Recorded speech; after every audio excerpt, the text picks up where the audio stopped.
后来乡亲啊，继续来看。强烈的大陆冷气团到位，气象署讲，未来3天是冷气团上强的时阵。中部以北甲宜兰地区上低温会降到8度至11度，甚至无排除会降到5度以下。宜兰的太平山因为低温，地面是结一定的白霜。太平山白茫茫，天气冷湿湿，涂骹结一层薄薄的白霜。有来温泉真出名，透早到民众来遮洗温泉。像是我们也看到有一些姐姐是已经泡完了，现在是在椅子上面稍微稍作休息。他开门我们就来了，我们都60、70岁了。对，对。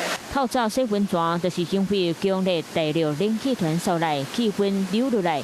今仔日平地上低温，新北石碇仔敢若8度4，另外新竹关西高雄内温嘛拢伫咧9度以下。今天清晨，在几乎台南以北以及宜兰地区的低温，普遍都只有10到12度，甚至在北部地区以及中南部比较内陆近山区，低温是低于10度的，感受上都相当的冷。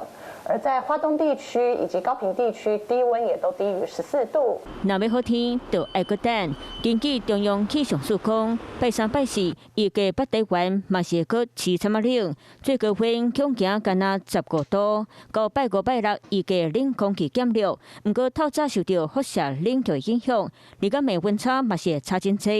提醒民众到拜6进前，尤其西半部含宜兰，可能嘛是会搁伫咧10度到12度。